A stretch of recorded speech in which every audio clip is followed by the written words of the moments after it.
ہم یوزر ہیں اس کے، اور کچھ بھی نہیں ہے۔ اچھا یہ کیسے پتہ چلے گا کہ ہم اپنے عقیدے میں، اب ملکیت تو لازم ہے نا توحید کا، اگر ایک شخص خدا کو مالک نہیں مانتا تو کیا ہے؟ کیا ہے؟ مشرک ہے نا، ختم ہو گیا۔ ملکیت تو بنیادی جو چیپٹرز ہیں توحید کے ان میں سے ایک ہے۔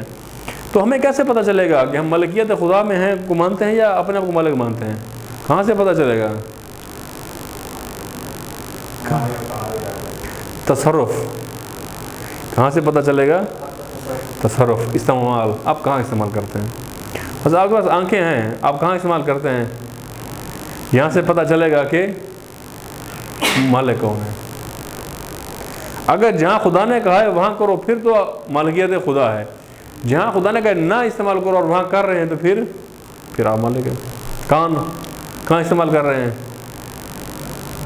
خدا نے کہا ہے یہ سنو، وہ سن رہے ہیں۔ خدا نے کہا یہ نہ سنو اور آپ وہ سن رہے ہیں، پھر ادھر۔ پیسے کا مالک آپ ہیں، اللہ ہے نہیں؟ تو آپ کا تصرف سے کیا لگتا ہے؟ جہاں خرچ کر رہے ہیں خدا نے کہا یہ نہ خرچ کرو، آپ نے کہا یہ ہمارا ہے ہم کریں گے، اس مطلب آپ کیا ہو گئے؟ مالک ہو گئے۔ بس یہاں سے آپ نے سمجھنا ہے، تصرف سے سمجھنا ہے کہ کیسے ایک انسان بنتا ہے۔ جیسے ایک واقعہ پہلے بھی بیان کیا تھا، ابھی پھر بیان کرتا ہوں۔ ملکیت کو سمجھنے کے لیے بنیادی ایک کنسیپٹ ہے کہ امام موسیٰ کاظم علیہ السلام کے حوالے سے واقعہ ہے کہ امام جب گزر رہے تھے ایک بازار سے یا ایک محلے سے، تو وہاں ایک گھر سے گانے کی آواز آئی۔ تو امام نے اس گھر کو ناک کیا، وہاں سے ان کا ایک ملازم آیا، تو امام نے اس سے پوچھا یہ بتاؤ کہ یہ گھر کسی غلام کا ہے یا آزاد انسان کا ہے؟ غلام، اور یہاں آزاد سے مراد یعنی جو خود مالک ہو۔ تو اس کے غلام نے کہا، کہتے ہیں یہ میرا، ہمارا، کہتے ہیں یہ تو خود مالک ہے، یہ ہمارا مالک ہے، وہ کس کا غلام ہے؟ اس نے اور معنی میں غلام سمجھا۔ تو امام نے اس کو کہا ہاں جو آواز آ رہی ہے اس سے یہی لگ رہا ہے کہ یہ کسی کے غلام نہیں ہے، یہ مالک ہے۔ اگر کسی کا غلام ہوتا تو یہ آواز نہ ہوتی۔ یہ امام نے اس کو کہا۔ یہ کہہ کے امام چلے گئے۔ اس غلام نے جا کر اس کو بتایا کہ باہر ایک بندہ آیا اور اس نے یہ بات کی ہے، تو بندہ سمجھ گیا کہ یہ غیر معمولی بات ہے، یہ بات کسی اور انسان سے نہیں ہے۔ تو پھر وہ آیا، امام کے پاس آیا، اس نے معافی مانگی اور اس آواز کو بند کی۔ تو اس کا مطلب ہے یہاں امام کیا کہنا چاہ رہے ہیں کہ چونکہ یہ ایک آواز ہے اور خدا کے قانون میں یہ آواز کیا ہے؟ جائز نہیں ہے۔ اب ایک بندہ اس کو چلا رہا ہے، اس کا مطلب ہے یہ خود کو کیا سمجھتا ہے؟ مالک سمجھتا ہے۔ پس اگر کسی اور قانون میں ہوتا، کسی ضابطے میں ہوتا، خدا کی ملکیت میں ہوتا تو یہ آوازیں نہ ہوتی۔ بس یہ ہے۔ اور بھی ملکیت کی بہت ساری باتیں ہیں، اس کے مراحل ہیں، سٹیپس ہیں کہ کس طرح، لیکن یہ بحث ہم ملکیت کے چیپٹر میں آگے کریں گے۔ سب سے حساس ترین چیپٹر میں سے ایک چیپٹر یہ ملکیت کا چیپٹر ہے۔ تو بہرحال بہت ساری جگہوں پر نا ہم کہتے تو ہیں خدا مالک، کوئی الٹا سیدھا کام کریں، کوئی کہتا ہے جی یہ کیا یہ ہو جائے گا، کیا کہتے ہیں یہ اللہ مالک ہے جی، ٹھیک ہے، یہ نہیں الٹا سیدھا کام کرو خدا پہ پھینکو اللہ مالک ہے۔ کاش یہ جو جملہ ہم کہتے ہیں اس کو سمجھے، اس کا معنی کیا ہے۔ ہم سب ادھر نا مالک بنے ہوئے ہیں، یہی ملکیت کو ختم کرنا ہے، یہی عبادت ہے، عبودیت یہی ہے۔ اگر آپ اگر اس ماہ رمضان میں صرف آپ یہ سیکھ جائیں، پورے ماہ رمضان میں آپ کچھ بھی نہ سیکھیں، صرف ایک نقطہ سیکھ جائیں کہ میں مالک نہیں ہوں، کسی چیز کا بھی نہیں ہوں، صرف خدا مالک ہے، اس کو اپنے اندر اتار لیں، صرف یہ ایک کام کر لیں، تو یوں سمجھیں کہ یہ ماہ رمضان آپ کا کامیاب ترین ماہ رمضان ہے۔ سارا کوئی اگر صرف یہ ایک کام اس کر سکے ماہ رمضان میں۔ اب والدین جو ہیں، یہ جن پر اکثر میں بات کرتا ہوں، اور بعض دفعہ یہاں تو مسئلہ نہیں ہے، لیکن بعض جگہوں پر بعض بندے ناراض بھی ہوتے ہیں کہ میں والدین کے خلاف کچھ زیادہ ہی بات کرتا ہوں۔ اب جو والدین ہیں یہ اپنے آپ کو مالک سمجھتے ہیں یا خدا کا غلام سمجھتے ہیں؟ کیا سمجھتے ہیں؟ کیا لگتا ہے؟ مثلاً کہ اولاد کے لیے خود سے ایک لائن بناتے ہیں کہ یہ ہے جو تم نے کرنا ہے، ٹھیک ہے، اور خدا کے قانون کا آئین کا پاس نہیں رکھتے، پھر کیا ہے؟ یعنی کہ ان کو یہ نہیں لگتا کہ یہ اولاد خدا کی ملکیت ہے، ہمیں دی گئی ہے، ہم امانت دار ہیں، نا ان لوگ نہیں، ہم مالک ہیں۔ ان کے مقدر کا فیصلہ خدا کو نہیں کرنے دیتے بلکہ خود جا کر کرتے ہیں فیصلہ۔ اب اولاد نے پڑھنا کہاں ہے، رہنا کہاں ہے، کرنا کیا ہے، یہ سب فیصلہ کون کرتا ہے؟ والدین کرتے ہیں۔ بس تصرف کر دیا ہے۔ کتنے والدین جو اولاد کو بھیجتے ہیں یونیورسٹیز میں کہ جی مجلس میں نہیں جانا، عزاداری کے جلوس میں نہیں جانا، فلاں ریلی میں نہیں جانا ورنہ مر جاؤ گے، یہ ہو جاؤ گے، کتنے ہیں؟ بس یہ کیا کر رہے ہیں؟ خدا سے دور، یعنی خود مالک ہے۔ بھی جو خدا نے کہا ہے وہاں کیسے آپ روک سکتے ہیں؟ ابھی ماہ رمضان ہے، کتنے والدین جو اولاد کو روزہ نہیں رکھنے دیتے ہیں کہ نہیں ہیں؟ اٹھاتے نہیں ہیں. اٹھیں بچے لڑتے ہیں کہ ہم نے روزہ رکھنا ہے, وہ کہتے ہیں نہ رکھو بھائی, پنجاب میں تو یہ ٹرینڈ بہت ہے, نہیں جی تم کمزور ہو جاؤ گے, تم بچے ہو, تم ابھی چھوٹے ہو. اللہ کو نہیں پتا تھا کہ یہ کتنے سال کا ہے. اللہ نے جب مقرر کیا ہے کہ روزہ ایک عمر میں, تو خدا کو پتہ ہے بھی یہ اتنا ہے, اسی عمر میں مقرر کیا ہے. والدین کو کچھ زیادہ ہی چھوٹے لگتے ہیں بچے. تو اب یہ جو والدین اس طرح کا عمل انجام دیتے ہیں, یہ خدا کی ملکیت میں تصرف کر رہے ہیں, خدا کی ملکیت کا انکار کر رہے ہیں, خود کو مالک سمجھتے ہیں. اگر یہ اللہ کو مالک سمجھتے پھر کیا کرتے ہیں, کیا کرتے ہیں؟ پھر وہ کرتے جو امام حسین نے کیا. کاش کہ ہم کربلا کو اگر توحید کے تناظر میں دیکھیں نا, تو آپ کو جگہ جگہ توحید نظر آئے گی, ٹھیک ہے نا. مثلا کیا امام حسین کو اپنی اولاد سے نہیں تھی محبت؟ تھی. کربلا میں کیا کیا؟ جب ضرورت پڑی اولاد کی تو کیا کی؟ اولاد کو راہ خدا میں پیش کیا. خدا کی دی ہوئی ہے, خدا کی ملکیت ہے, اور خدا کو ضرورت پڑ گئی ہے تو کیا کر دیا ہے, خدا کو دی دیے. یہ ہے ملکیت خدا, یہ عمل ملکیت خدا ہے. مثلا جتنے آپ دیکھیں کہ اصحاب ہیں, اصحاب کے بعد جب خاندان بنی ہاشم کی شہادت شروع ہوتی ہے تو پہلا شہید علی اکبر ہے, پہلا ہی. اصحاب سے پہلے بھی امام چاہ رہے تھے علی اکبر کو بھیجوں, لیکن اصحاب نے جانے نہیں دیا. انہوں نے کہا کہ یہ ہماری شرع, ہماری غیرت کے خلاف ہے کہ ہم زندہ ہوں اور اہل بیت میں سے کوئی شہید ہو. انہوں نے جانے نہیں دیا. لیکن جب اصحاب شہید ہو گئے سارے, پہلے سارے اصحاب شہید ہوئے, پھر جو ہے وہ خاندان بنی ہاشم کے شہداء شروع ہوئے. تو خاندان بنی ہاشم میں پہلا شہید کون ہے؟ پہلا شہید حضرت علی اکبر ہے, علی اکبر ہے. اور یہ علی اکبر کون ہے کہ جس کی مکمل شباہت, شکل و صورت, کردار, گفتار کس سے ملتی ہے؟ رسول خدا سے ملتی ہے, جو سب سے زیادہ جن سے امام حسین محبت کرتے ہیں, اس کو بھیجتے ہیں. کیوں بھیجتے ہیں؟ اگر مالک سمجھتے کہتے نہیں تم میری ملکیت میں, تم رو, اوروں کو بھیجتا ہوں, یعنی کہ اس کا مطلب ہے خدا کی ملکیت سمجھتے ہیں اس کو. اور جب خدا کو ضرورت پڑی تو بھیج دیا. اب کیا آپ کو یہ لگتا ہے کہ امام نے جب بھیجا ہوگا تو امام پر کوئی مشکل نہیں آئی ہوگی؟ جو ایک والد کو بیٹے سے محبت ہوتی وہ امام کو نہیں تھی, امام کے لیے فالتو تھے, نہیں تھی, لیکن تصرف خدا کا رکھا ہوا تھا. یہ چیز انسان کو کامیاب بناتی ہے. اگر والدین یہ سمجھیں کہ یہ اولاد ہماری نہیں ہے, خدا کی دی ہوئی, خدا نہ دے تو کیا کرتے تم؟ اچھا خدا نے دی ہے, آج ویسے موت دے دے, کیا کر لو گے تم؟ کیا کر سکتے ہیں نا؟ یہ اگر چیپٹر پڑھا ہوتا والدین نے, یا ان کو پڑھایا گیا ہوتا, تو کبھی بھی والدین راہ خدا سے جانے سے اولادوں کو نہ روکتے. یہ والدین تو خود مالک بنے بیٹھے ہیں, جو رکاوٹ بنے ہوئے ہیں ان کے اندر. اور نہ اولاد کو پتہ ہے کہ ہم ملکیت خدا میں ہیں, نہ والدین کو پتہ ہے ملکیت خدا میں. ملکیت کا چیپٹر بہت وسیع ہے, میں نے کہا اس میں بہت ساری باتیں آتی ہیں. لہذا صرف چند چیزوں میں ملکیت نہیں ہے. روپے پیسوں تک ہم سمجھتے ہیں کہ بس اللہ مالک ہے, باقی ہمارے جسم پر, روح پر وہ نہیں, ہر چیز پر خدا کی ملکیت ہے. انسان کچھ بھی نہیں ہے. جب ہمارا اپنے وجود پر حق نہیں ہے تو پھر کسی پر بھی نہیں آ سکتا. باقی کوئی مالک نہیں ہے. مثلا جو ولایت ہے, مثلا والد کو ولایت حاصل ہے, حاکم کو ولایت حاصل ہے, ولایت کا مطلب ملکیت تھوڑی ہے. ولایت کا مطلب تو یہ ہے کہ جو خدا نے اصول و ضوابط بنائے ہیں, قانون بنا ہے, انہی قانون کو تم نے نافذ کرنا ہے. ولی کا یہ مطلب ہے نا. ولی اپنی طرف سے کچھ نہیں کر سکتا. خدا کے بنائے ہوئے قوانین اور ضوابط کو نافذ کرنے کا اختیار اس کو دیا گیا. مثلا ولی فقیہ کو ہم لیں تو کیا ولی فقیہ اپنے طرف سے تصرف کر سکتا ہے؟ کر سکتا ہے؟ نہیں کر سکتا. جو خدا نے قانون بنائے ہیں اس قانون کو نافذ کرنے کی اتھارٹی ان کو دی ہے. That's it. یہ نہیں کہا کہ تم اپنی طرف سے قانون بناؤ, تصرف کر دو, ایسا تو نہیں ہو سکتا. ہمارا ولی فقیہ وہ پہلے بھی کیا تھا, وہ کلیسا کا جو ہے پوپ نہیں ہے, وہ تھیوکریسی نہیں ہے, وہ جو پہلے جو ان کے کنسیپٹ میں تھی, آپ کو یاد ہوگی, وہ نہیں ہے, بلکہ قانون و ضابطے کا پابند ہے. اور ضابطے کون بناتا ہے؟ خدا بناتا ہے. بس ولایت کا مطلب ملکیت نہیں ہے. ولی ہو سکتا ہے انسان خدائی ضابطوں میں, لیکن مالک نہیں ہو سکتا. مالک حتی نبی اور امام بھی نہیں ہو سکتے, تو کوئی اور کیسے ہو سکتا ہے؟ بس ملکیت کس کی ہے؟ خدا کی ہے. یہ بہت وسیع چیپٹر ہے, انشاءاللہ اگلے مرحلوں میں سے بات کریں گے. بہرحال یہ آیت بہت سخت آیت ہے, بہت سخت آیت ہے یہ ٹکڑا, جو بتا رہا ہے کہ لہو ما فی السماوات و ما فی الارض, زمین آسمان جو کچھ ہے صرف وہی مالک ہے. اور باقی جو بھی سمجھتا ہے میں مالک ہوں, یعنی اپنے آپ کو اس نے کیا کر دیا ہے؟ خدا کے حدود میں لے گیا ہے نا. ایک آدمی کہتا ہے کہ میں مالک ہوں, تو اس نے اپنے آپ کو خدا کا شریک بنا دیا نا. ایک دعویٰ خدا کا میرا حق ہے, آپ کہتے ہیں نہیں میرا بھی ہے, تو خدا کے حدود میں چلے گئے ہیں.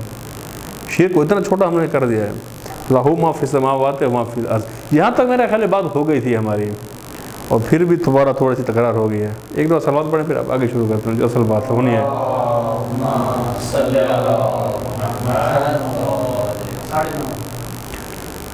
لہو ما فی السماوات و ما فی الارض. اگلی آیت مشکل ہے شیعوں کے لیے برداشت کرنا. ویسے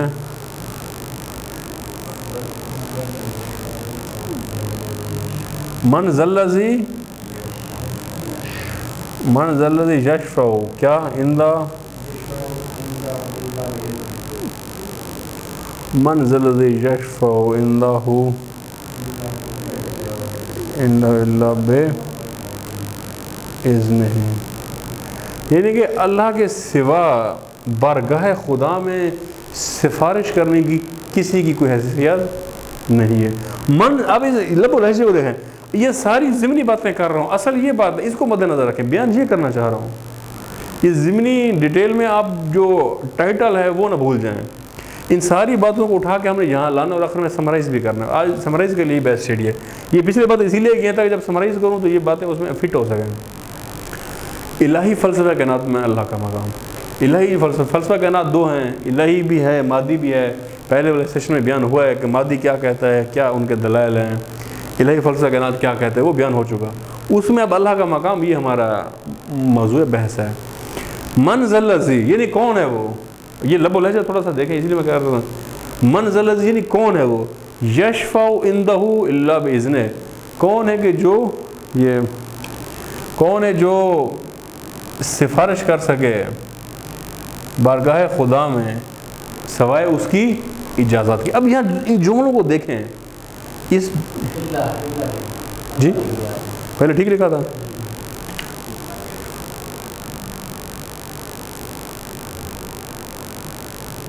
ٹھیک ہے. اچھا اب یہ دیکھیں کہ یہ لب و لہجہ دیکھیں کہ کون ہے جو سفارش کر سکے بارگاہ خدا میں سوائے اس کی مرضی کے, اسی کے. یعنی اس کا مطلب ہے کہ اگر خدا کی مرضی نہ ہو, اذن خدا نہ ہو, تو مخلوق میں کیا ہو سکتا ہے, کوئی سفارش بھی نہیں کر سکتا. بارگاہ خدا میں تصرف کرنا, فیصلے کرنا, اختیار رکھنا یہ تو چھوڑ دیں. خدا کے سامنے سفارش کرنے کی بھی صلاحیت کوئی نہیں رکھتا. کوئی بھی ہو, کوئی بھی نبی ہو, امام ہو, بڑا مقام رکھتا ہو, کوئی بھی ہو, اگر اذن خدا نہیں ہے تو نہیں کر سکتا. یعنی گویا کہ یہاں یہ ان جملوں پر رہبر معظم نے بھی کافی توجہ دی ہے. فرما رہے ہیں کہ ان جملوں سے آپ خدا اور مخلوق کا جو مقام ہے اس کو دیکھ سکتے ہیں. مخلوق ہے, خواہ کوئی بھی ہو. اب جو مراتب ہیں وہ مخلوق کے آپس میں مراتب ہیں نا. مخلوق میں کچھ اعلیٰ مخلوق ہے جن کو اب نبی کہتے ہیں, امام کہتے ہیں, حجت خدا کہتے ہیں, وسیع کہتے ہیں, ولی کہتے ہیں. ٹھیک ہے. اور کچھ عام انسان ہیں, پھر کچھ پست ہیں, کم تر ہیں. یہ سارے درجے کس کے ہیں, مخلوق کے آپس میں درجے ہیں نا. لیکن خالق کے مقابلے میں کیا ہے, سب کیا ہیں, سب مخلوق ہیں نا. سب مخلوق ہیں, سب عاجز ہیں, سب پست ہیں, سب حقیر ہیں. خدا کے مقابلے میں سب ایسے ہیں. یہ تو نہیں کہہ سکتے کہ اگر مخلوق میں کسی کا درجہ ہے تو بندہ کہ اس کا درجہ ہے تو اب خدا کے مقابلے میں بھی اس کی کوئی حیثیت ہے. خدا کے مقابلے میں کوئی حیثیت نہیں ہے. یہی بات کہہ رہے خدا یہاں کہہ رہے ہیں کہ من ذا الذی یشفع عندہ الا بإذنہ. کون ہے کہ جو اذن خدا کے علاوہ اس کی بارگاہ میں سفارش کر سکے, بات کر سکے. یعنی کہ اس کی مرضی کے بغیر اگر خدا اجازت نہ دے اس کی سفارش کرو تو اس کے بغیر کوئی سفارش تک نہیں کر سکتا. مخلوق میں کوئی کتنا بھی بڑا ہو اس کے پاس اتنا اختیار بھی نہیں ہے کہ بارگاہ خدا میں سفارش کر سکے انلیس خدا اس کو اس کی اجازت دے. پس مخلوق کہاں اور خالق کہاں, کتنا فرق ہے. یہاں آپ کو واضح لگ رہا ہے کہ دو صف کائنات کی واضح ہیں. ایک صف مخلوق ہے اور ایک خالق ہے. کتنا فرق ہے دو کے اندر. اب انسان ہے گمراہ ہو جاتا ہے اور مخلوق میں سے اٹھا کے خدا کے حدود میں لے جاتا ہے, مخلوق میں سے اٹھا کے خدا کی صفات میں لے جاتا ہے. کہاں خالق کہاں مخلوق, کوئی ربط بنتا ہے. ہاں مخلوق کے آپس میں بے شک مراتب ہیں, اعلیٰ مخلوق ہے, ادنا مخلوق ہے, مخلوق کے آپس میں درجہ بندی ہے نا. یہ تو نہیں کہ مخلوق میں کوئی کہے کہ میں بڑا مقام ہے تو میں خدا حدود میں داخل ہو گیا ہوں, ایسا تو نہیں ہو سکتا. خدا کے ساتھ مخلوق کا کیا کمپیریزن. من ذا الذی یشفع عندہ الا بإذنہ. آگے کیا ہے, یعلم ما بین ایدیہم وما خلفہم. خدا جانتا ہے جو اس کے کیا ہے, یعلم ما بین ایدیہم وما خلفہم. ٹھیک ہے، جو ظاہر ہے جو پوشیدہ ہے سب کچھ خدا جانتا ہے، خدا سے کچھ بھی مخفی نہیں ہے. یعنی صرف یہ نہیں کہ جو تم ظاہر کرتے ہو وہ اس کو پتہ ہے اور جو تم نہیں مخفی ہے وہ نہیں پتہ. جیسے کہ لطیفہ بھی ہے، پتہ نہیں غلط ہے یا صحیح، بہرحال لطیفہ کہتے ہیں کہ ماضی میں کوئی ایک بندہ تھا، اس کو بڑی پیاس لگی روزے میں، تو اس نے دیکھا باہر، تو چلو اللہ ہے، اس نے کہا دیکھ رہا ہے، تو کمرے میں جا کر لائٹیں شیٹیں بند کر کے اندھیرے میں اس نے کہا پانی پیتا ہوں کہ یہاں تو اللہ نہیں ہے، چھپ کے میں نے پی، تو یہاں اللہ کو کہاں پتہ چل رہا ہے کہ میں نے پانی پی لیا. تو یہ نہیں ہے، یہ نہیں کہ انسان جو ہے وہ ظاہر ہے پوشیدہ ہے، جو ہے وہ سب کا سب خدا جانتا ہے. اور خدا کا علم ایسا بھی نہیں ہے کہ آپ کریں گے تو خدا کو پتہ چلے گا، آپ کے فعل کا محتاج بھی نہیں ہے. جو آپ نے کرنا ہے خدا کو پہلے سے پتہ ہے، جو اس کائنات میں ہونا خدا کو پہلے سے پتہ ہے. یہ ہم کرتے ہیں تو خدا کو پتہ چلتا ہے، کیا لگتا ہے؟ خدا کو پتہ ہے، سب پتہ ہے پہلے سے. البتہ خدا کا معلوم ہونا اسے جبر لازم نہیں آتا. آپ جو کر رہے ہیں اپنی مرضی سے کر رہے ہیں، خدا جانتا ہے. یہ نہیں کہ وہ جو جانتا ہے آپ کو بھی مجبور کر رہا ہے، جبر کا لازمہ نہیں ہے. یعلم ما بین ایدیہم وما خلفہم ولا یحیطون بشیء من علمہ. کیا ہے اس کا مطلب؟ کوئی بھی اس کا علم ہے اس کو نہیں پا سکتا. یعنی اس کے پاس کتنا علم ہے اس کا کوئی احاطہ نہیں کر سکتا. اس کوئی میں کون کون آتا ہے جی؟ تمام مخلوقات آتی ہے نا. ولا یحیطون بشیء، کوئی شے اس کا احاطہ نہیں کر سکتے، الا بما شاء، سوائے اتنے کے جتنا خدا خود چاہے. خود جو خدا چاہے اس کے علاوہ نہیں جا سکتے. اسی لیے میں نے پہلے حدیث بیان کی ہے کہ رسول خدا نے کہا ہے کہ اے خدا تیری معرفت کا جو حق تھا وہ حق ہم سے ادا نہیں ہوا. یہی امام علی نے کہا ہے کہ خدا تیری معرفت کا جو حق تھا حق ادا نہیں ہوا. یعنی جس حد تک تیری بندگی کرنی تھی، تیری معرفت پانی تھی، وہاں تک ہم نہیں جا سکے. یہ کون کہہ رہا ہے؟ یہ رسول خدا کہہ رہے ہیں، یہ امام علی کہہ رہے ہیں. تو ان سے بڑھ کر کون ہے جو بارگاہ خدا تک پہنچ سکتا ہو؟ کوئی بھی نہیں ہے. اگر انسانوں میں سب سے بڑھ کر کسی کو خدا نے سمجھا ہے تو وہ یہی ہے. اور وہ خدا کی معرفت کی انتہا پر پہنچ کر بھی آخر میں کیا کہتے ہیں کہ تیری معرفت کا حق تو ادا ہی نہیں ہوا، تیری بندگی کا حق تو ادا ہی نہیں ہوا. بس وہی آیت کہہ رہی ہے کہ ولا یحیطون بشیء، کوئی شے کوئی بھی اس کو احاطہ نہیں کر سکتا، الا بما شاء، سوائے جتنا وہ چاہے. اور اگر احاطہ کر لے پھر خدا نہیں رہے گا. اس بنیاد کو بھی سمجھیں. مثلا یہ ایک پینسل ہے یا مارکر ہے، اس کو کوئی کب مکمل طور پر کب کوئی اس کو سمجھے گا؟ جب اس کو مکمل احاطہ کریں، اس کو اوپر سے دیکھیں، نیچے سے اندر باہر سب سے دیکھیں، اس کو مکمل احاطہ کریں، تبھی آپ دیکھ سکتے ہیں نا. اگر آپ اس کا ایک پہلو دیکھ رہے ہیں پھر تو آپ اس کو احاطہ نہیں کر سکتے. احاطہ نہیں کر سکتے تو مکمل نہیں سمجھ سکتے. اب اگر کوئی خدا کی مکمل معرفت حاصل کرنا چاہے، مکمل کامل، جو کہ ممکن نہیں ہے، تو اس کو کیا کرنا پڑے گا؟ خدا کا احاطہ کرنا پڑے گا. احاطہ پاسبل ہے. خدا کو اگر کوئی بندہ محیط کر لے اور خدا کے گرد احاطہ لگا لے پھر تو یہ خدا ہو جائے گا. تو خدا کیسا خدا ہے جس کے گرد ایک مخلوق احاطہ کر لے؟ ممکن نہیں ہے. اسی لیے خدا کیا کہہ رہے؟ ولا یحیطون بشیء من علمہ الا بما شاء، کوئی بھی شے اس کا احاطہ نہیں کر سکتے اس کے علم کا، الا بما شاء، جتنا وہ چاہے. خود اس کی مرضی ہے، جس کو جتنا بتانا چاہے بتا سکتا ہے. علم شاء. آگے کیا ہے؟ واسع کرسی یحیط السماوات والارض. کیا مطلب ہے اس کا؟ کرسی سے مراد طاقت ہے. کرسی عربی کا لفظ ہے جیسے یہاں آیا ہے، اور عربی میں بھی اسی معنی میں استعمال ہوتا ہے جس معنی میں ہم نے اس کو اردو میں استعمال کیا. کرسی کس چیز کا سمبل ہے؟ طاقت کا ہے نا. جیسے آپ کہتے ہیں کہ یہ کرسی کو سلام ہے، کرسی کا جو اثر ہے، فلاں بندے کو کرسی ملی ہے. تو کرسی مراد یہ نہیں کہ یہ لکڑی کی کہہ دو، مراد یہ کہ وہ ایک سمبل آف پاور. تو یہاں کرسی عربی میں اسی معنی میں استعمال ہوتا ہے محاورے میں. واسعہ یعنی وسیع ہے کرسی، یحیط السماوات والارض، اس کی کرسی یعنی اس کا اقتدار، اس کی حاکمیت اس زمین و آسمان سے بالاتر ہے. یعنی جہاں تک تمہاری سوچ یا فہم ہے، تم کائنات سمجھتے ہو یہ زمین و آسمان ہے، اگر یہ پوری کائنات بھی جان لو، اس کو دیکھ لو، تو اس کا اقتدار اس سے بھی بالاتر ہے، اس میں بھی محدود نہیں ہے. بس اس کا مطلب کیا ہے کہ اس کا اقتدار کیا ہے؟ لا محدود ہے. اس کو کوئی نہیں جان سکتا کتنا ہے، اور اس کے اقتدار میں کوئی رکاوٹ نہیں ہے. واسع کرسی السماوات والارض ولا یؤدہ حفظہما، اور ان ساری چیزوں کی حفاظت کرنے میں اس کو کوئی تھکاوٹ نہیں ہے. عام طور پر کوئی بندہ چھوٹا سا بھی کام کرے تو کیا ہوتا ہے؟ تھکاوٹ کا شکار ہو جاتا ہے. جی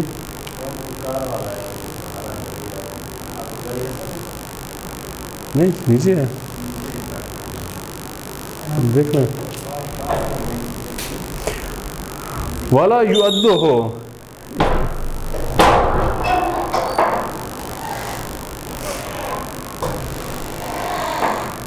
بند کر دیں.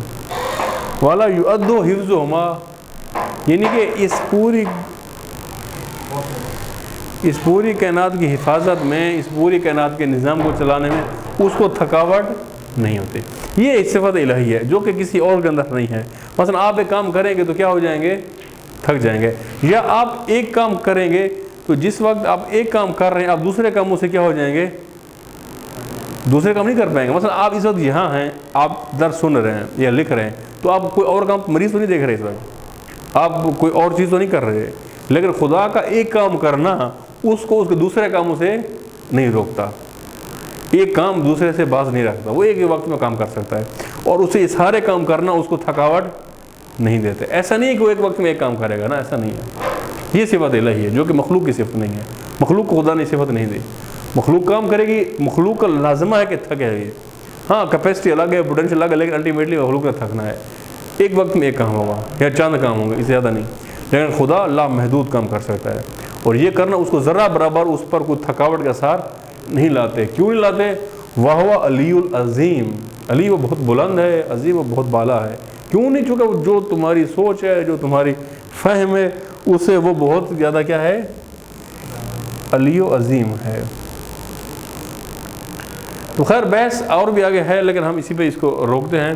تو بہرحال یہ آپ نے سنا، ہم آپ آخر میں اس کو سمرائز کرتے ہیں کہ اللہ کیا ہے؟ اس ذات کا نام ہے. پھر اللہ کیا ہے؟ الہ ہے. الہ کا کیا معنی ہے؟ حاکم، فرمانروا، جس کی آپ بات مانیں گے، جس کی بھی تو، لیکن قانونی طور پر خدا ہے. وہ حی ہے، قیوم ہے، لا تأخذہ سنۃ ولا نوم، یعنی کہ اپنے نظر کرم نہیں ہٹاتا. لہ ما فی السماوات و ما فی الارض، یعنی کہ وہ سب کچھ زمین آسمان کا وہی مالک ہے. اس کے مقابلے میں کسی کی شفاعت کرنے کی جرات نہیں ہے. اس کے علم کو اس کو سب پتہ ہے، جو ظاہری ہے مخفی سب جانتا ہے. کوئی اس کو علم کو نہیں پا سکتا مگر جتنا کہ وہ چاہے. اس کی کرسی، اس کا اقتدار زمین اور آسمان کی بلندیوں سے وسیع تر ہے. اس کا یہ سارے کام کرنا اس کو تھکاتا نہیں ہے، کیونکہ وہ علی اور عظیم ہے. بس اب ہم کنکلوڈ کرتے ہیں. یہ تو ہم نے ایک ایک جو آپ کہیں کہ جو لفظ تھا نا اس کی بات کی. اب ہم آتے ہیں خلاصہ کلام کیا ہے. یعنی یہ جو پوری آیت ہے اس کی کلیکٹیولی کیا مطلب ہے. جیسے آپ روٹین میں ایک لفظ استعمال کرتے ہیں، مثلا آپ کو ایک شخص ملنے آتا ہے تو وہ مختلف باتیں کرتا ہے، پھر بعد میں کوئی بندہ پوچھتا ہے ہاں جی کیا کہنا چاہتا تھا، تو بعض دفعہ آپ پوری بات بتاتے ہیں، بعض دفعہ بات نہیں بتاتے، جو اس کا سمرائز ہے، جو مقصد تھا، لب لباب وہ بتاتے ہیں. آپ کہتے ہیں یہ کہنا چاہ رہا تھا، یہ مقصد تھا، وہ کنکلیڈ کرتے ہیں، اور وہ کنکلوژن اصل ہوتا ہے. اب یہ ہم نے ایک لفظ کا ترجمہ کیا ہے، اس کی بات کی ہے کیا معنی ہے. اب ہم بات کرتے ہیں ایسے ہول کی. آیت الکرسی ایز اے ہول کیا کہہ رہی ہے. اس ایک ایک چیز کو چھوڑ دیں جو اب تک ہم نے بیان کیے. اب ان سب کو جمع کریں تو مطلوب حسین چلنے بتائے گا. ان سب کو جمع کریں تو ایز اے ہول اسے کیا خدا کہنا چاہ رہا ہے، ساری باتوں سے کیا سمجھ آتا ہے. یہ اہم بات اصلاً یہ ہے، مہم پوائنٹ ہے کہ ایز اے ہول آپ اسے کیا سمجھیں کہ اس سے کیا مطلب بنتا ہے کہ کیا ہے، اسے کیا مطلب ہے. چلیں ہم شروع کرتے ہیں لکھنا. یعنی کہ اللہ کیا ہے، باری باری لکھنا شروع کریں. اللہ ہے، الہ ہے. ٹھیک ہے. یعنی کہ چلیں کدھر یہ ٹیسٹ، اس کو ایک اور انداز سے بیان کر لیتے ہیں. الہ سے ہم شروع کرتے ہیں. یعنی اس پوری کائنات کا حاکم وہ کون ہے؟ حاکم صرف اللہ. یہ ایک بات ہو گئی. اس کے بعد کیا ہے؟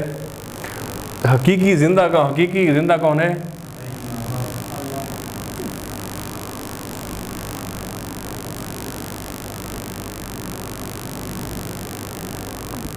اچھا. اس کے بعد پوری کائنات کی اسٹیبلٹی کیا ہے؟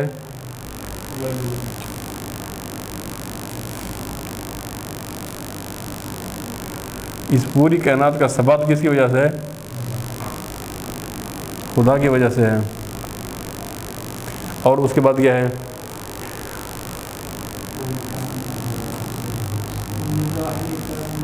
کائنات کی بقا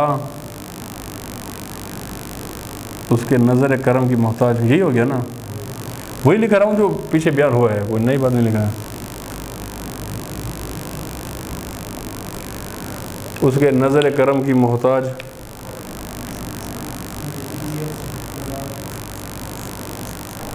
اس کے بعد کیا ہے؟ ملکیت،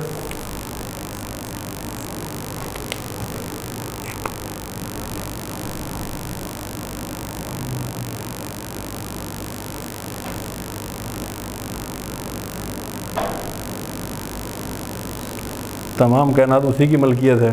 یہ سب کچھ جمع کرنا ہم نے ٹائٹل پر جانا ہے، جو ہمارا فلسفہ ہے الہی، پھر سمجھ آئے گا۔ اچھا اس کے بعد کیا ہے؟ ابھی سمرائز نہیں کیا، ابھی جملہ لکھ رہا ہوں، سمرائز پھر ہوگا اس کے نیچے، کیونکہ ابھی آپ کے ذہن میں دو جملے آ جانا، پھر سمرائز ہوگا کہ کیا بات ہونا چاہ رہی ہے۔ اس کے بعد کیا ہے؟ ہاں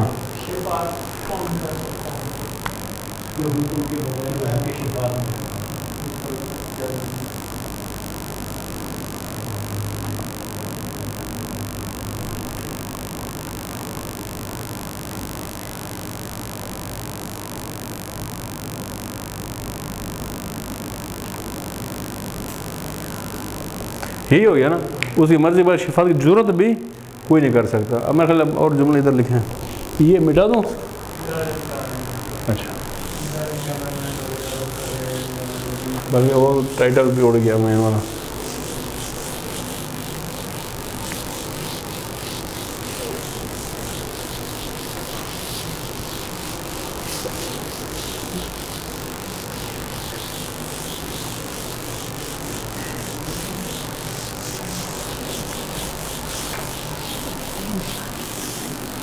اچھا جی، اس کے بعد کیا ہے؟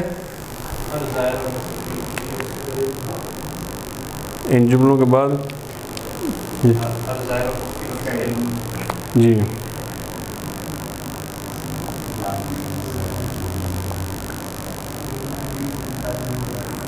ہر چیز کا علم رکھتا ہے،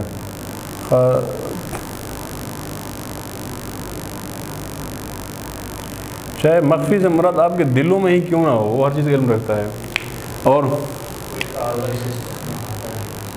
جی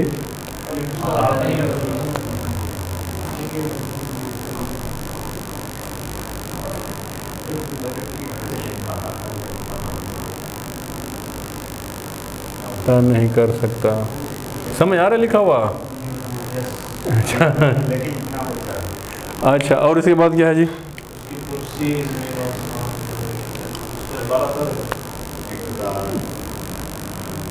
اس کا اقتدار زمین و آسمان سے وسیع ہے۔ اب زمین و آسمان سے وسیع لگا لیں کیا ہوگا پھر؟ اس کے بعد کیا کہتا ہے؟ ہاں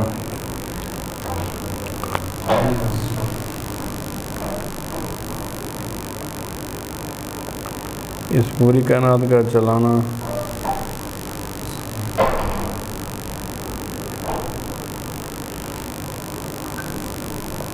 تھکاوٹ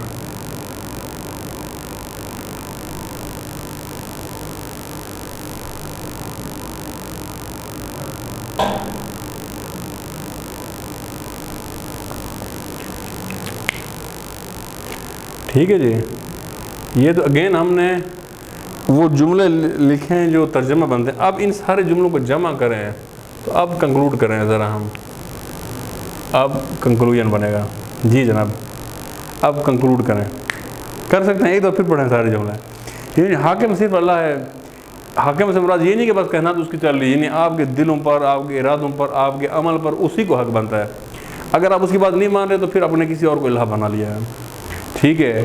اور حقیقی حیات اس کے پاس ہے، اس کے علاوہ کوئی ہے ہی نہیں ہے، صرف مجازن ہو سکتا ہے، مجازن بھی اسی سے لے گا ورنہ نہیں۔